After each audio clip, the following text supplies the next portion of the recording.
اعوذ باللہ من الشیطان اللعین الرجیم بسم اللہ الرحمن الرحیم الحمد للہ رب العالمین والصلاة والسلام علی النبی الکریم وعلی آلہ الطیبین الطاہرین المعصومین المنتجبین واللعنۃ اللہ علی اعدائہم من الآن الی قیام یوم الدین آمین یا رب العالمین.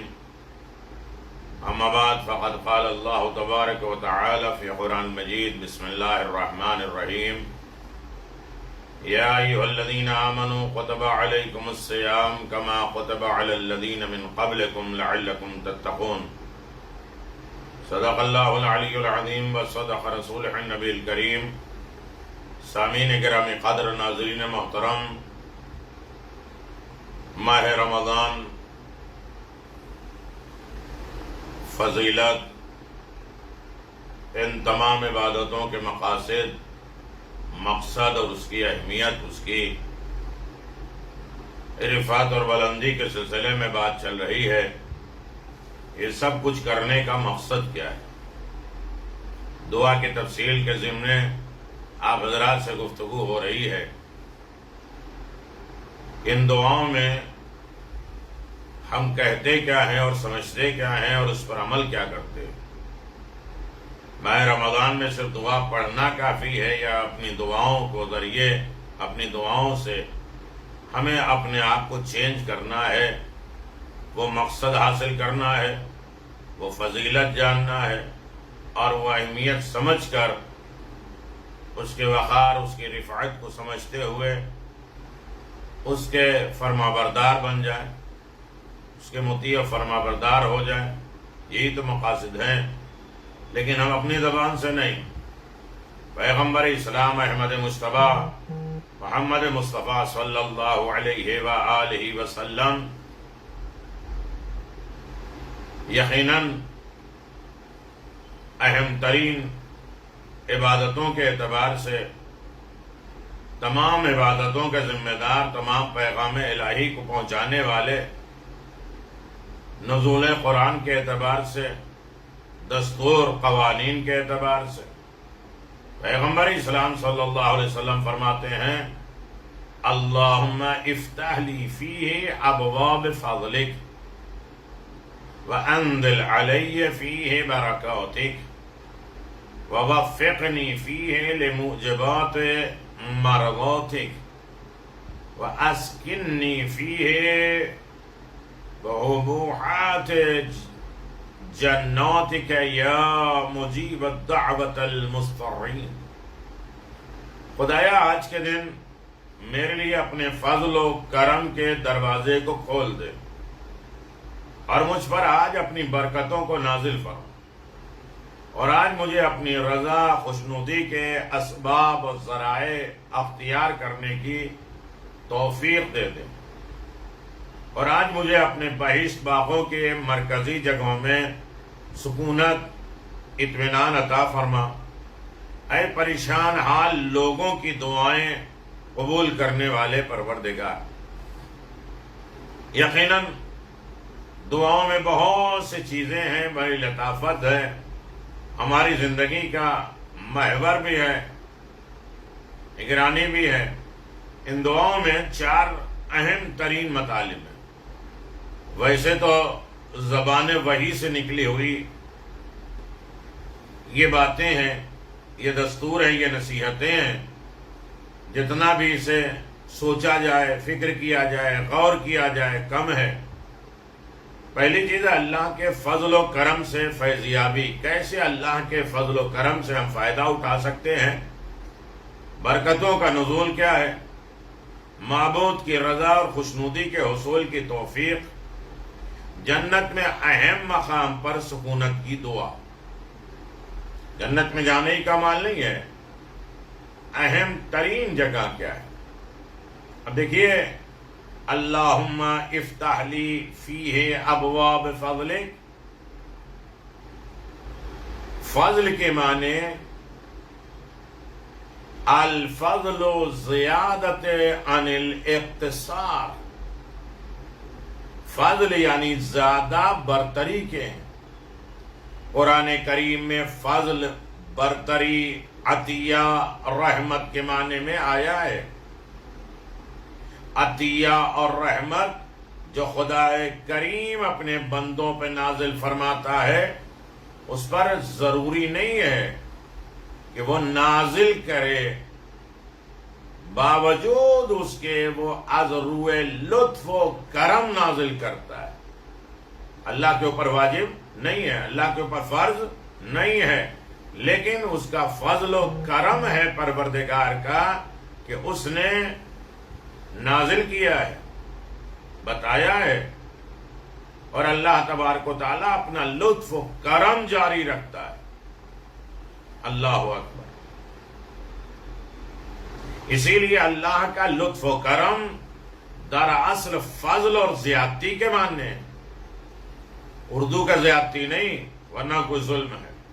اضافی چیزیں جس کے ہم لائق نہیں ہیں وہ بھی وہ عطا کرتا ہے۔ اور فضل قرآن مجید میں بہت سی جگہوں پہ آیا ہے، لَقَدْ فَضَّلْنَا بَعْضَ النَّبِيِّينَ عَلَى بَعْضٍ، کہ ہم نے بعض انبیاء کو بعض پر فضیلت اور برتری دی ہے۔ یعنی ان تمام روزہ اور دعا اور نماز، افطاری، سحری اور مناجات اور قرب الہی، غریبوں کا خیال کرنا، اپنے حساب کرنا، ان سب چیزوں کا مقصد کیا ہے، فضیلت کیا ہے، اہمیت کیا ہے، یہ میرا موضوع ہے۔ یقیناً آج کے دن بندہ اپنے معبود کی بارگاہ میں اس طرح دعا کرتا ہے، خدایا آج کے دن میرے لیے اپنے فضل و کرم کے دروازے کو کھول دے، یعنی عطیہ اور بخشش کی راہوں کو کھول دے، واں کر دے، دروازہ اوپن کر دے۔ اگر بندوں پر خدا کا فضل اور اس کی رحمت نہ ہو تو بندہ آخرت میں گھاٹا اٹھانے والوں میں سے رہے گا۔ چنانچہ خداوند عالم کا اعلان ہے، فَلَوْلَا فَضْلُ اللَّهِ عَلَيْكُمْ وَرَحْمَتُهُ لَكُنْتُمْ مِنَ الْخَاسِرِينَ۔ اللہ اکبر۔ سورہ بقرہ آیت نمبر 64 میں ہے کہ اگر اللہ کا فضل، اس کی رحمت تمہارے شامل حال نہ ہوتی، تمہارے ساتھ نہ ہوتی، تو تم گھاٹے میں ہوتے، نقصان میں ہوتے، خسارے میں ہوتے۔ فضل عدالت سے بڑی چیز ہے، فضل عدالت سے بہت بڑی چیز ہے۔ یعنی جتنا بندہ استحقاق رکھتا ہے، مستحق ہے، ضرورت مند ہے، اس کا حق ہے، اس سے زیادہ بڑھ کر اسے عطا کرنا یہ فضل ہے۔ ہماری نمازیں، ہمارے روزے، ہماری دیگر عبادتیں، حج اور مال، ان کا معیار کیا ہے، ان کا بدلہ کیا ہونا چاہیے؟ اس سے بڑھ کے اللہ اپنا فضل عطا کرتا ہے۔ جیسے کہ ہم قنوت میں پڑھتے ہیں، نماز کے قنوت میں پڑھتے ہیں، الہی اعملنا بفضلک ولا تعاملنا بعدلک۔ امیر المومنین کی دعا ہے، خدایا اپنے فضل و کرم کے ذریعے ہمارا حساب و کتاب کرنا، اپنے عادل کے ذریعے نہ کرنا۔ اگر خدا اپنے عادل کے ذریعے ہمارا فیصلہ کرے گا تو ہم یقیناً اس لائق نہیں ہیں کہ بخشے جائیں، ہمارا حساب ہو جائے۔ ہماری سوچ، ہم ایک نماز کے ذریعے بھی بخشے نہیں جا سکتے۔ نماز میں کتنے خیالات، کتنے فکر، کتنے تفکرات، کیا حالات، یہ ساری چیزیں ہوتی ہیں، ہم کسی بھی عبادت کے ذریعے نہیں بخشے جا سکتے اگر عادل کے ترازو پہ وہ تولے۔ لہذا ہم اس کے فضل و کرم کے امیدوار ہیں، اس کی بارگاہ میں یہی دعا کرتے ہیں، خدایا ہمارے لیے تو اپنے فضل و کرم کے دروازے کو کھول دے۔ اللہ اکبر۔ اپنے فضل و کرم کے دروازے کو کھول دے۔ اور یقیناً اگر فضل الہی مل گیا تو انسان کامیاب ہے، اور ہر جگہ فضل الہی ہی ہوتا ہے۔ اس دنیا میں ہم جی رہے ہیں، سکون اطمینان سے رہ رہے ہیں، یا اور بھی مسائل ہماری زندگی کے ہیں، سب کچھ سکون سے چل رہے ہیں، یہ ہم تک بیماری آئی نہیں، یہ مصیبت ہم تک آئی نہیں، یہ غربت فقیری تنگ دستی ہم تک پہنچی نہیں، یہ کیا ہے؟ یہ فضل الہی ہے، کرم الہی ہے، ورنہ ہم کسی چیز کے مستحق نہیں ہیں۔ دوسرا جملہ آج کے دن میں جو ہم کہتے ہیں اور پڑھتے ہیں، وَأَنزِلْ عَلَيَّ فِيهِ بَرَكَاتِكَ۔ برکت کیا ہے؟ اس کی تعریف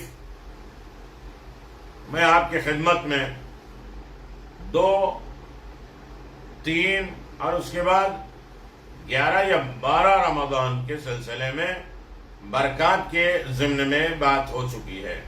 ماہ رمضان برکتوں کا مہینہ ہے، اسی لیے اس ماہ کو رمضان المبارک کہتے ہیں، کیونکہ اللہ سبحانہ اس ماہ پر برکت میں بشریت کی ہدایت کے لیے قرآن کریم جیسی عظیم نعمت کو نازل کیا ہے۔ یعنی ماہ رمضان کی برکتیں اس اعتبار سے برکتیں اہم ہیں کہ اس نے ہماری ہدایت کے لیے اس مہینے برکت میں ایک عظیم ترین نعمت جسے قرآن کہتے ہیں، قرآن بہترین مبارک ہے۔ جس شب میں یہ نعمت نازل ہوئی ہے، اس رات کے سلسلے میں اللہ نے کہا اِنَّا أَنزَلْنَاهُ فِي لَيْلَةِ الْمُبَارَكَةِ، کہہ کر شب بابرکت قرار دیا ہے سورہ دخان آیت نمبر 3 میں۔ یقیناً برکات کے ضمن میں 3 تقریریں ہو چکی ہیں۔ برکت کی جمع، برکات کی جمع برکت ہے۔ برکت مادہ ہے جس کے معنی نمو ہونا، بڑھنا، زیادتی ہونا، اضافہ ہونا۔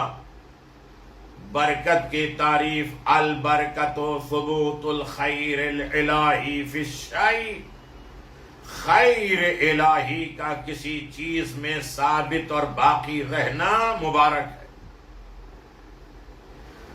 یا مبارکہ ہے۔ ایک ایسی چیز کو کہتے ہیں جو ظاہر میں کم ہو، قلیل ہو، چھوٹی ہو، مگر اس کا اثر خیر پائیدار ہو، مضبوط ہو، زیادہ ہو۔ شہزادی کونین حضرت فاطمہ زہرا سلام اللہ علیہا کے القابات میں سے ایک لقب ہے مبارکہ، کیونکہ حضرت فاطمہ زہرا سلام اللہ علیہا جو بظاہر رسول کی بیٹی، اکلوتی بیٹی ہے، بظاہر رسول کی اکلوتی بیٹی ہے جو حق ہے یقیناً ہے، مگر ان کی پاکیزہ نسل آج بھی باقی ہے۔ کتنی بابرکت وہ نسل ہے، شہزادی کتنی بابرکت ہیں۔ اکیلے ہوتے ہوئے آج دنیا میں سب سے زیادہ اولاد فاطمہ زہرا سلام اللہ علیہا پائی جاتی، کتنی بابرکت۔ اِنَّا أَعْطَيْنَاكَ الْكَوْثَرَ، ان کی نسل کی کثرت بتائی، شہزادی کی ذات بابرکت ہے۔ مگر یاد رہے، برکت صرف اور صرف خیر ہی سے مخصوص ہے، شر میں برکت نہیں کر سکتے، جھوٹ میں برکت نہیں کر سکتے۔ لہذا اگر اولاد فاطمہ زہرا میں سے کوئی شر پسند اور بے عمل ہو، اسے شہزادی کی نسل بابرکت کا مصداق قرار نہیں دیا جا سکتا۔ خیر سے برکتیں ہوں، لہذا اولاد فاطمہ زہرا کو بہت اہتمام کے ساتھ، بڑے سوچ بوجھ کر زندگی گزارنا ہے، اور ہر طریقے کی خیر ہی خیر ان کی زندگی میں آئے، تاکہ ان کی زندگی میں برکتوں کے ساتھ ہمکنار رہے اور سلسلہ جاری رہے۔ آج کے دن خالق کائنات کی برکت میں بندہ مومن کی یہی دعا ہے، خدایا آج کے دن مجھ پر اپنی برکتوں کو نازل فرما۔ وہ شب بس نصیب ہے، بد نصیب ہے جو اس ماہ پر برکت اور خیر میں برکتوں سے محروم رہ جائے۔ اس مہینے کی آمد سے پہلے رسول مقبول صلی اللہ علیہ وسلم اس کے استقبال میں فرماتے ہیں کہتے ہیں ایھا الناس انہ قد اقبل الیکم شہر اللہ بالبرکہ والرحمہ والمغفرہ وشہرہ عند اللہ افضل الشہور وایامہ افضل الایام لیالہ افضل اللیالی وساعتہ افضل الساعات۔ اللہ اکبر۔ اے لوگو، برکت، رحمت، مغفرت کے ہمراہ اللہ کا مہینہ تمہاری جانب آ رہا ہے۔ یہ وہ مہینہ ہے جو اللہ کے نزدیک تمام مہینوں سے افضل اور برتر ہے، جس کے دن تمام دنوں سے افضل، جس کی راتیں تمام راتوں سے افضل، جس کی گھڑیاں تمام گھڑیوں اور ساعتوں سے افضل اور برتر ہے۔ خالق سے یہی دعا ہے، خدایا ہمیں اس ماہ کی برکتوں سے محروم نہیں کرنا، ہماری زندگی میں ہر طریقے کے لطف و کرم عنایت فرما، اور ہر طریقے کے ہماری زندگی میں برکت عنایت فرما، ہماری روزی میں، ہماری زندگی میں، ہمارے اعمال میں، ہماری اچھائیوں میں، ہمارے کار خیر میں، ہمارے تیرے احکام کو فالو کرنے، اتباع اور اطاعت کے ضمن میں ہر طریقے کی برکتیں عنایت فرما، محبت اہل بیت میں برکتیں عنایت فرما، اور شیطان سے دوری حاصل کرنے کے لیے بھی ہمیں برکت عنایت فرما کہ ہم ان سے برات کر سکیں، اس سے اپنے آپ کو چھڑا سکیں۔ تیسرا جملہ بہت مختصر گفتگو ہوتی ہے، لیکن ایک ایک لفظ پہ بحث کیا جائے تو اشرے چاہیے۔ تیسرا جملہ ہے وَوَفِّقْنِي فِيهِ لِمُوجِبَاتِ مَرَضَاتِكَ۔ بندہ اپنے خالق کی بارگاہ میں اپنے ہاتھوں کو اٹھائے ہوئے، خدایا آج مجھے اپنی رضا اور خوشنودی کے اسباب، ذرائع، علل، سبب، انواع، اقسام، راستے، وہ سب حاصل کرنے کی ہمیں توفیق عطا فرما۔ اس ضمن میں رضا اور خوشنودی کے متعلق تفصیل سے گفتگو ہو چکی ہے، ایک دعا میں آ چکا ہے کہ جو کچھ بھی ہے کہ ہم خواب غفلت سے بیدار ہوئے، ہمیں تلاوت قرآن مجید کا حکم دیا گیا، پھر اس کے بعد تیسرے دن ہمیں عقل و فہم ملی، عقل و فہم کے ذریعے خدا کے ذکر میں لذت ہوئی، پھر دوام حاصل کیا، پھر اس کے بارگاہ میں اور بلند ہونے کے لیے استغفار کیا، اور پھر استغفار کے بعد رضا اور خوشنودی، اللہ کی سب سے بڑی دولت اطاعت، خدا سے راضی رہنا۔ خدا کہتا ہے جب بندہ مجھ سے راضی ہو جاتا ہے تو میں اس سے راضی ہو جاتا ہوں، یعنی جنت سے بڑی چیز ہے رضائے الہی، خوشنودی پروردگار۔ یقیناً اس کے لیے دعا مانگتے ہیں، صرف توفیق کے متعلق تھوڑی دیر باتیں کیا جائے گا۔ ہم کہتے ہیں توفیق تو ہمیں ملی نہیں، ہمیں توفیق ملتی 10-12 لوگوں کو افطار کراتے، ہمیں توفیق ہوتی تو امام بارگاہ بنا دیتے، یہ کرتے وہ کرتے۔ توفیق نہیں ہے، توفیق کے لیے بھی 37 چیزوں کی ضرورت ہے۔ توفیق کوئی گفٹ نہیں ہے جو اٹھا کے پاکٹ میں رکھیں، توفیق کے لیے بھی حرکت چاہیے۔ توفیق مادہ ہے وفق سے، مصدر باب تفعیل سے ہے، جس کے معنی موافقت کے ہیں۔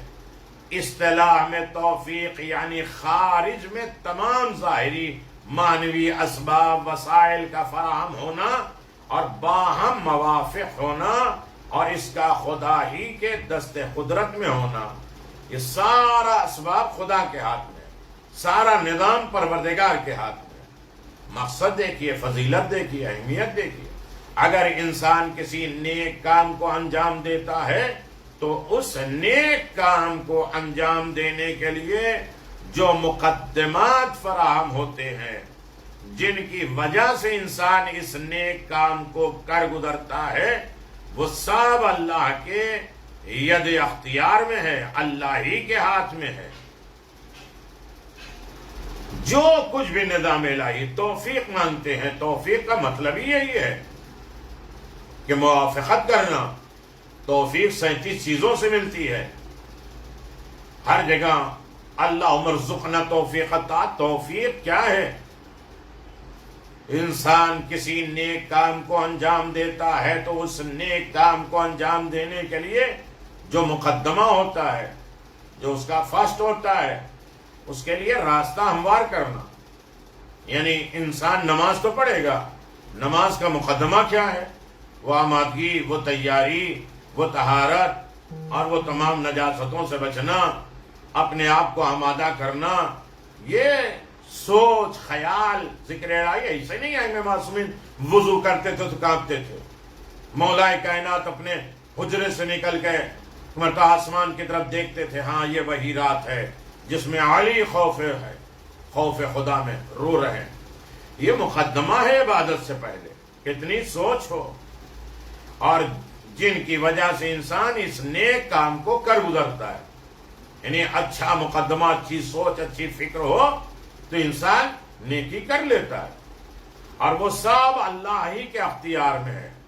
آمادہ کرنا, تیار کرنا, ہوشیار کرنا, توفیق مانگنا, ان مقدمات کا فراہم ہونا توفیق الہی ہے.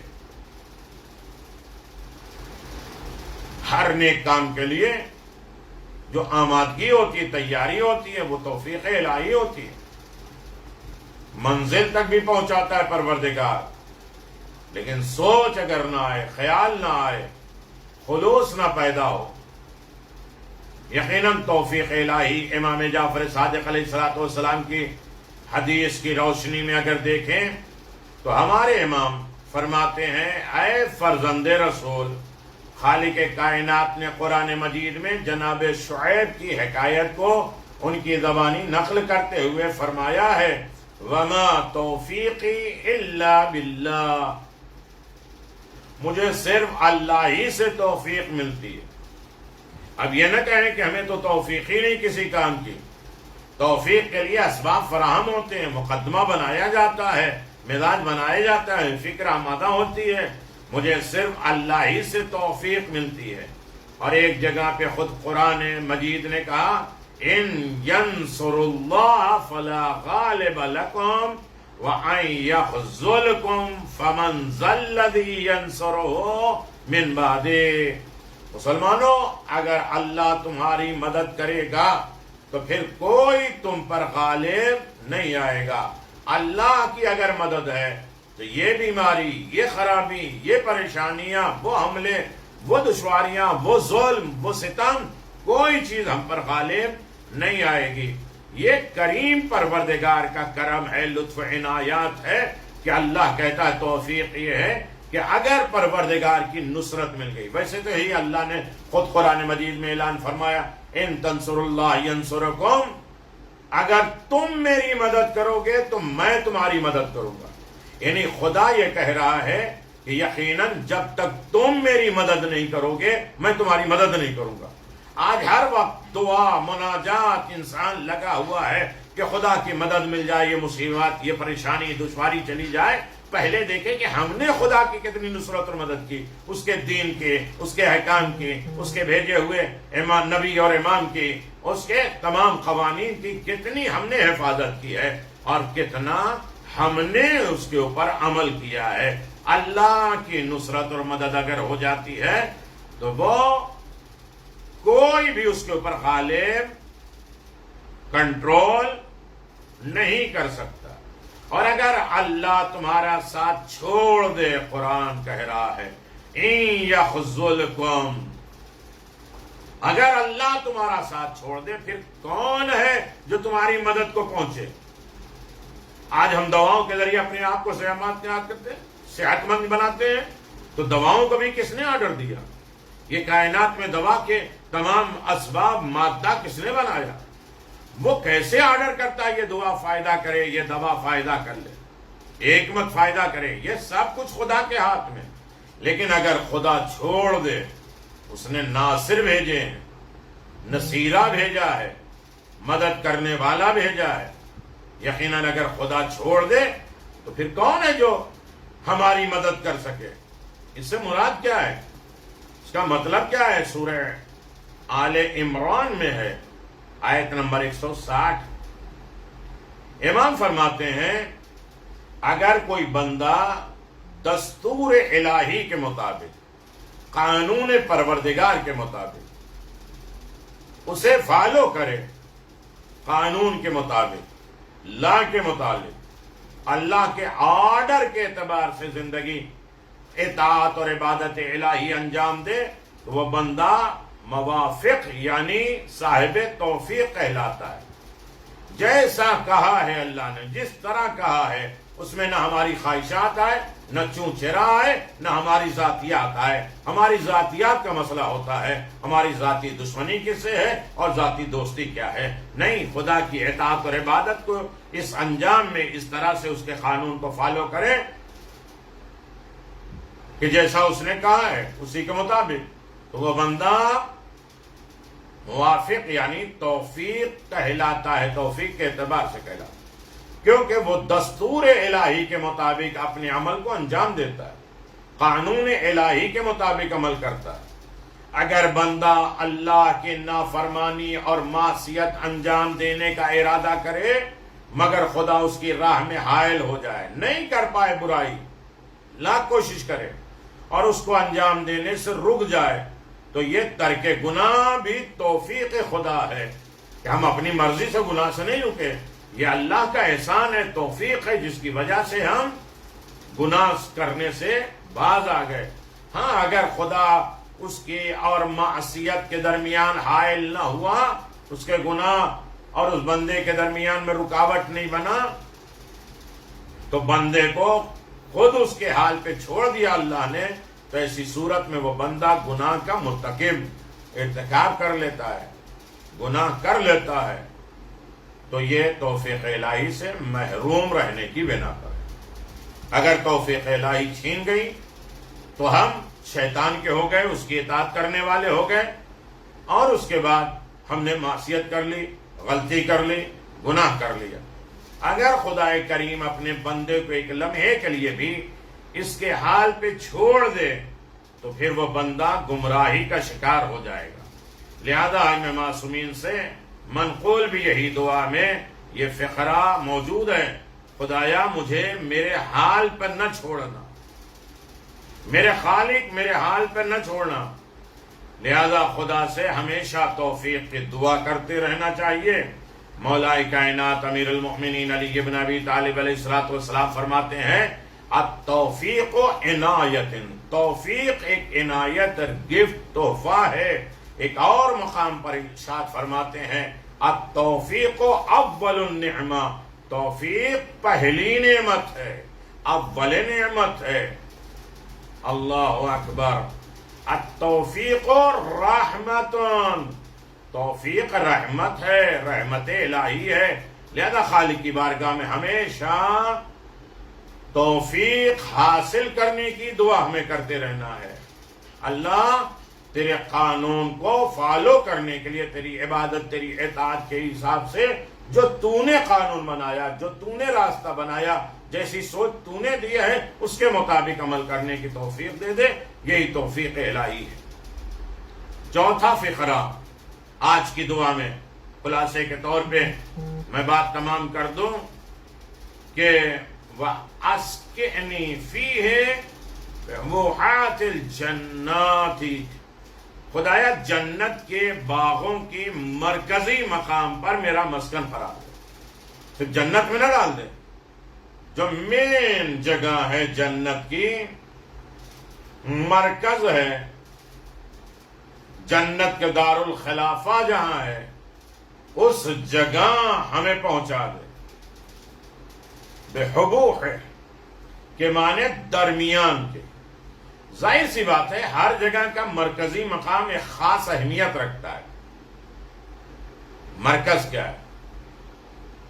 ہر ملک کا، ہر شہر کا، اور پھر پوری دنیا کا خانہ کعبہ، اہم دفاتر، اہم شخصیتوں کی رہائش گاہیں، رہنے کی جگہ شہر کے مرکزی علاقے میں پائی جاتی ہے۔ جتنا بڑا آدمی ہوگا تو شہر کے مرکز میں رہتا ہوگا۔ شاید اسی طرح جنت کے درمیانی اور مرکزی مقام پر انبیاء اولیاء الہی کی رہائش گاہیں ہوں گی۔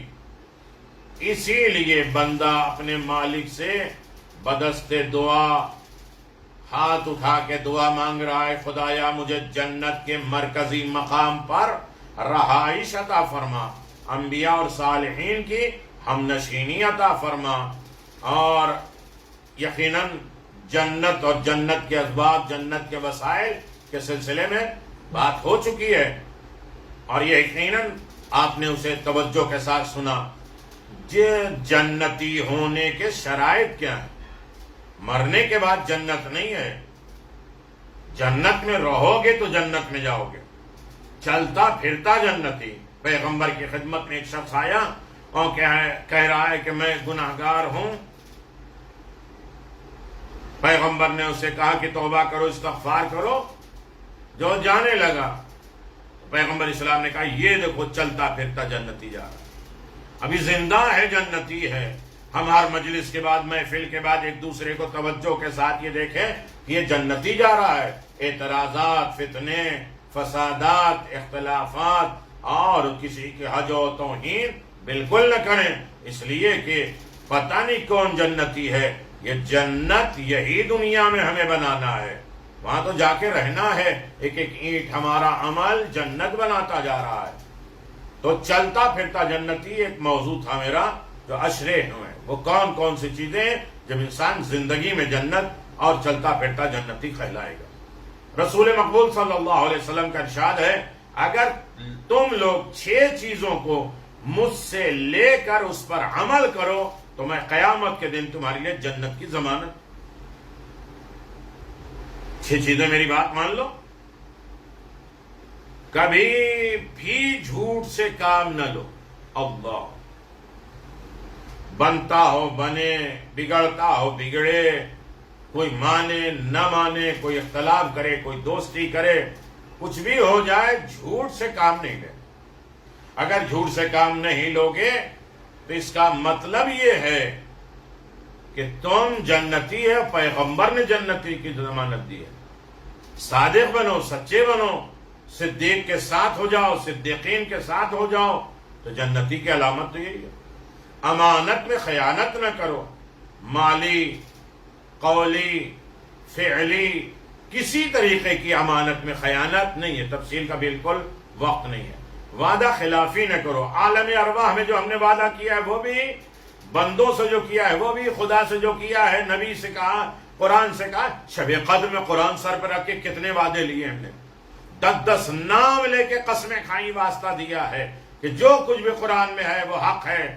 جو قرآن کے ساتھ نازل ہوا ہے، جس کا تذکرہ اس میں ہوا ہے، جو ہم خوف کرتے ہیں، جن چیزوں سے امید لگاتے ہیں، سب پر ہم عمل کریں گے. کتنے وعدے، ایگریمنٹ. ایک تو سر خودی قرآن ہے، پھر ہاتھ میں قرآن، پھر وہی قرآن کو سر پہ رکھ کے بھائی یہی تو دعا کرتے ہیں نور قرآن نور عقل سے مل جائے. ہماری عقل کامل ہو جائے اس قرآن کے ٹچ کرنے سے. قرآن تھوڑی دیر ہمارے دماغ سے ٹچ نہ ہو. شب قدر میں ہے تو ایسے ٹچ ہو جائے قرآن مجید جو کم از کم 1000 مہینہ یعنی 83 سال 4 مہینہ کم از کم قرآن کا وہ اثر ٹچ کرنے کا کچھ دن تو رہے. ایسا نہیں کہ قرآن ہمارے سر سے ہٹا، قرآن الگ، ہمارا سر الگ. ہماری عقل قرآن کے تابع ہو جائے، فرما بردار بن جائے، تواضع کرنے لگے. قرآن کے آگے ہماری عقل و فہم، قرآن مجید کے آگے ہماری سوچ، ہماری وچار، یہ سب کچھ اس کے سامنے جھک جائے اور انسان اپنے آپ کو ان کے سامنے سرنڈر کر دے، اپنے آپ کو اسی کے سامنے کر دے کہ اب ہماری لائف قرآن کے مطابق ہوگی. قرآن کو سامنے رکھ کے کہتے ہیں، یہی تو کہتے ہیں ہماری نگاہ پیچھے رہے گی، قرآن آگے رہے گا. ہماری زبان پیچھے رہے گی، قرآن آگے رہے گا. ہماری سانسیں پیچھے رہیں گی، قرآن آگے رہے گا. ہمارے کان پیچھے رہیں گے، قرآن آگے رہے گا. یہ سب اگر کر لیں تو یقیناً انسان کامیاب ہو جاتا ہے. تو وعدہ خلافی نہ کرو، بالکل وعدہ خلافی. ہر عالم میں کوئی بھی وعدہ ہو تو اس کے خلاف نہیں کرو.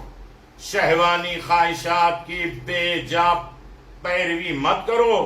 جو ہماری خواہشات ہے، ہمارے طمع ہے، ہمارے لالچ ہے، ان تمام چیزوں کی بے جا پروری نہ کرو. جو ہمیں پسند ہے، جو ہم لائک کرتے ہیں، ایسا ہونا چاہیے، ویسا ہونا چاہیے، یہ ہونا چاہیے، ان سب کو چھوڑ دو. پیغمبر جنت کی ضمانت دے رہے. اللہ اکبر. اپنی آنکھوں کو کنٹرول میں رکھو. یعنی جن چیزوں کو دیکھنے سے روکا گیا انہیں نہیں دیکھیں۔ اب ہم جو کچھ بھی دیکھیں گے وہ قرآن کے مطابق دیکھیں گے، قرآن جس کے ساتھ ہے اس کے مطابق دیکھیں گے۔ کہاں دکھوانا چاہتا ہے، کہاں نہیں دکھوانا چاہتا، کہاں سے ہمیں روکنا چاہتا ہے، کہاں ہمیں آمادہ کر رہا ہے۔ اگر یہ چیز ہو جائے تو ہم جنتی بن جائیں گے۔ چھٹی چیز ہے، پیغمبر نے فرمایا یہ 6 چیزوں کی ضمانت دے دو، ہم تمہیں جنت کی ضمانت دے رہے ہیں۔ اپنے ہاتھ اور زبان کی حفاظت کرو۔ ماہ رمضان زبان کے کنٹرول کرنے کا نام ہے۔ جہاں 40 یا 70 گناہ انسان زبان سے کرتا ہے، ہر دن ایک گناہ سوچ لے کہ آج ہم اپنی زبان سے ایک غلطی گناہ کو ختم کر رہے ہیں، ہماری زبان اب پاک ہو جائے، جو بول رہے ہیں طیب نکلے، طاہر نکلے، پاک ہستیوں تک پہنچے۔ اپنے ہاتھ اور زبان کی حفاظت کرو، کہیں اس سے ظلم سرزاد نہ ہو، ہاتھ کسی کے خلاف نہ جائے، گواہی نہ ہو، کسی کے خلاف پن نہ چلائے، کسی کے ظلم کے لیے ہمارا ہاتھ نہ بڑھے، بلکہ یہ ہاتھ مددگاروں کے لیے ہے، سپورٹ کرنے کے لیے۔ جو اٹھ نہیں پاتے انہیں اٹھاؤ، جو سہارا نہیں لیتے انہیں سہارا دو۔ اپنے ہاتھ کے ذریعے کبھی یتیموں کے سر پہ ہاتھ پھیرو، کبھی مددگار اور منصف مددگار بن جاؤ۔ زبان کو لطف و عنایات کے ساتھ نرم مزاجی سے گفتگو کرو تاکہ اخلاق اچھا جانا جائے، لوگ تمہاری طرف رغبت کریں، تم سے بدظن نہ ہو۔ اچھی زبان لوگوں کے دلوں میں محبت پیدا کر دیتی ہے۔ اگر یہ 6 چیزیں ہو گئیں تو پیغمبر نے کہا کہ ہم جنت کی ضمانت دے رہے ہیں۔ میرے عزیزو، یہ تھا مقصد، فضیلت، اہمیت۔ 22 ماہ رمضان ہے، شب میں آپ اعمال کریں گے۔ قرآن مجید کے نزول، اللہ ہم سب کو قرآن کے مطابق عمل کرنے کی توفیق عنایت فرما۔ قرآن اور اہل بیت سے محبت، تمسک کی دولت عنایت فرما۔ ہم جو بھی ان راتوں میں طلب کریں اسے عطا فرما، جو بہتر اسے عطا فرما، جو بہتر نہ اسے رد فرما۔ ہم سب کے مرحومین کی مغفرت فرما، زندوں کی حفاظت فرما، تمام فتنے آفات اور بلاؤں سے ہمیں محفوظ فرما، عزت و کامرانی کی زندگی عنایت فرما، ہر رکے کاموں کو آسان فرما۔ اے میرے کریم پروردگار، زیارت ائمہ معصومین کی توفیق عنایت فرما، حج و عمرے کی دولت عنایت فرما، فتنے سے ہمیں بچنے کی دولت عطا فرما۔ امام علیہ السلام کے چاہنے والے میں شمار فرما، اور خاص طریقے سے امام کے ظہور میں تعجیل فرما۔ مومنین کو حفظ و امان میں رکھا، صحت سلامتی کے ساتھ رکھنا۔ یہ بیماری، یہ خرابی، یہ دشواریاں سب کچھ ہم سے دور فرما۔ اللہ سکون قلب، اطمینان عنایت، زیادہ زیادہ ذکر محمد اور آل محمد کرنے کی توفیق عنایت فرما۔ وآخر دعوانا ان الحمدللہ رب العالمین، وصلی اللہ علی نبی الکریم وعلى آلہ الطیبین الطاہرین۔ السلام علیکم ائمة الہدی ورحمۃ اللہ وبرکاتہ۔ استودعکم اللہ واقرأ علیکم السلام۔ آمنا باللہ وبالرسول وبما جئتم به ودللتم عليه، اللهم فاكتبنا مع الشاهدين۔